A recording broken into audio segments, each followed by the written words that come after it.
Canada is moving ahead with a new kind of nuclear energy, one that is smaller, faster to build, and designed to meet rising electricity demands. A crane swings overhead, and one question hits fast. Is nuclear power about to change shape?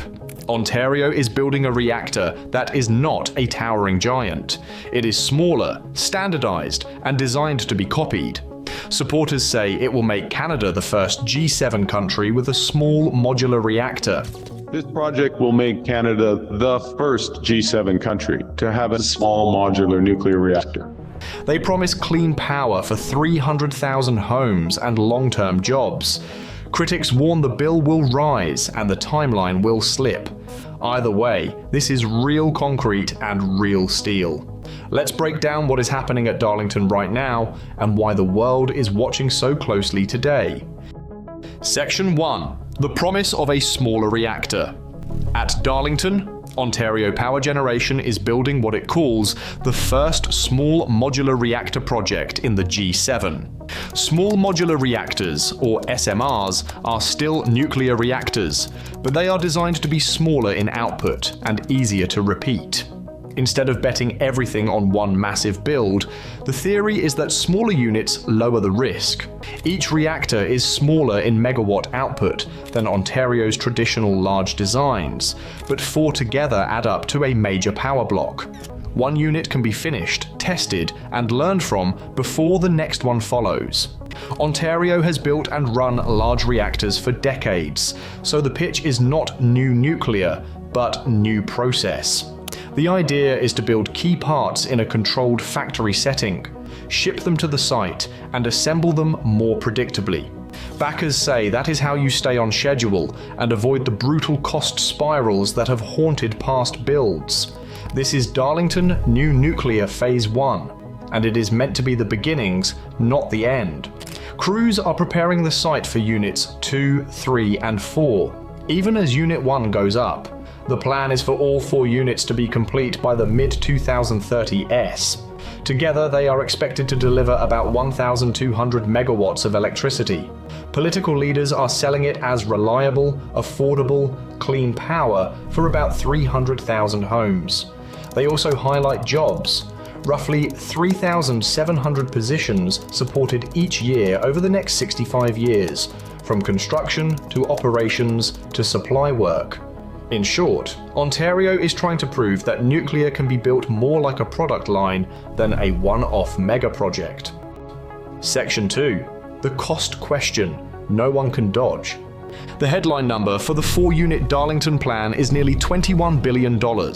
Supporters argue that you should judge that cost over decades of steady output, not over a single election cycle. They also stress that nuclear plants run day and night, so the power is firm, not weather dependent. But skeptics keep pointing to the same uncomfortable truth. The first of anything is rarely cheap. Alison McFarlane, a former chair of the US Nuclear Regulatory Commission and now at the University of British Columbia, has warned that SMRs have not been built at scale in North America. That means uncertainty is baked into the schedule and the budget. Even the parts list hints at complexity. Inside a single unit, there are around 10 major forgings, heavy pieces that must meet strict standards. If one supplier slips, the whole chain can slip. And once costs start rising, the politics get messy, because nuclear is hard to pause halfway. Ontario has lived this story before. Darlington's original build faced protests in the 1970s and became infamous for debt. By the time the station came online in the early 1990s, the total cost had nearly doubled. Section 3. The steel that makes it real. What separates Darlington from many SMR conversations is that hardware is already being made. The reactor design comes from GE Vernova and Hitachi, a US-Japanese partnership. One of the biggest components, the reactor pressure vessel. So when critics say the 21 billion figure could climb, they are not guessing in the dark. They are reading history and asking if this new approach is truly different, or just a new label on an old risk. Is being manufactured in Cambridge, Ontario at BWXT. Picture a thick steel body built to hold the reactor core and keep the system sealed under extreme conditions. BWXT receives large steel cylinders from Italy, then configures, fits, and welds them into one long vessel. When the assembly is done, the unit is expected to be around 100 feet long and about 600 tons. It is not a cute, portable gadget. It is a massive industrial object that has to be perfect. This vessel is where the heat is created. That heat turns water into steam. The steam spins a turbine. The turbine drives a generator. That is how nuclear becomes electricity on the grid. The modular claim matters here because repeatable manufacturing can improve learning. Every weld, measurement, and inspection creates data that can tighten the next build. If the process works, Canada gains more than one reactor. It gains a template, a skilled workforce, and a supply chain that could sell parts and services to other countries that want similar plants.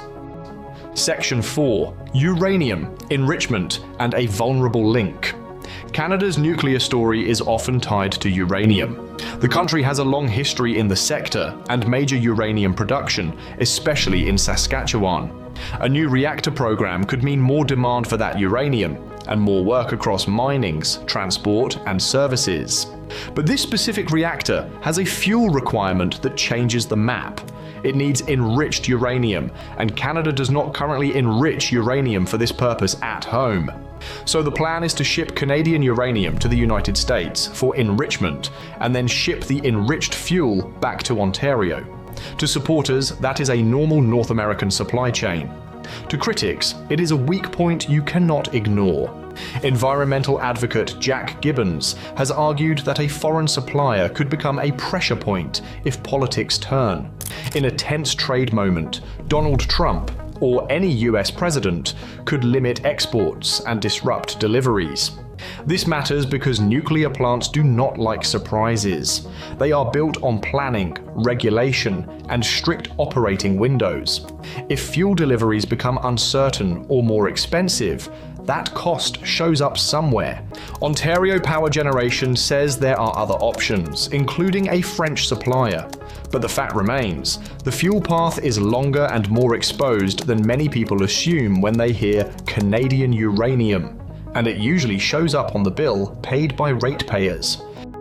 Section 5. From fear and fatigue to a new nuclear moment. Nuclear energy has always been a battleground of emotion and math. Ontario saw that early, when protests around Darlington tried to stop the project before it was finished. Later, global accidents deepened public fear. 3 Mile Island in the United States, Chernobyl in the Soviet Union, and Fukushima in Japan became shorthand for worst-case scenarios. Those events tightened rules, slowed projects, and made investors cautious. For years, it felt like the industry's best days were behind it. Now the mood is shifting. Even careful critics admit that existing nuclear plants deliver carbon-free electricity at scale. And the pressure on the grid is rising fast. Demand is climbing from population growth, electric cars, and electrified heating. On top of that, new data centers, including those built for artificial intelligence, are hungry for steady power. Wind and solar are expanding quickly, but they need storage, transmission, and backup to cover calm nights and cloudy weeks. That is where nuclear supporters see an opening. They argue that a clean grid needs firm sources, as well as renewables.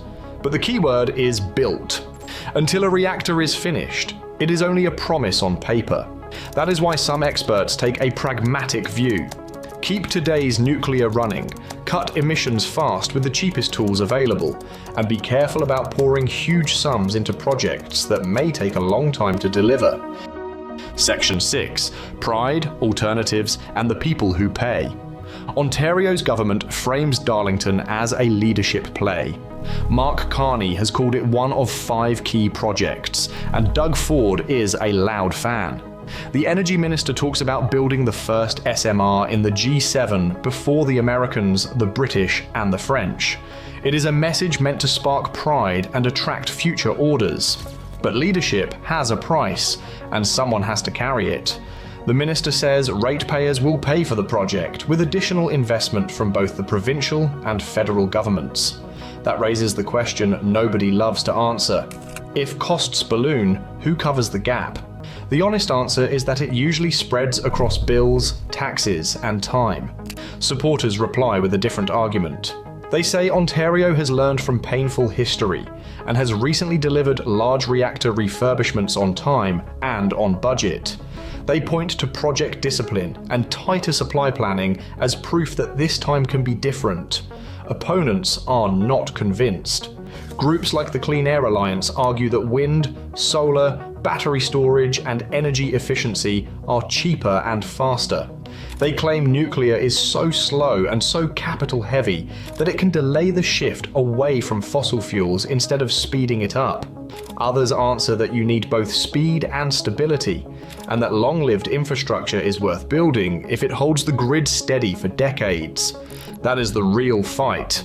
Not nuclear versus renewables, but which mix gets emissions down fastest without breaking reliability or bankrupting the public. Darlington's SMR is being sold as a cleaner future you can pour into place, one module at a time. If it stays on schedule and near budget, Ontario could set an example and create an export story for Canadian skills and uranium. If it slips, it will fuel the old argument that nuclear promises more than it delivers. Right now, both sides have valid points. Clean power demand is rising, and the grid needs a supply. But cost overruns are real, and supply chains can snap. The only way to settle it is to build it, measure it, and learn fast.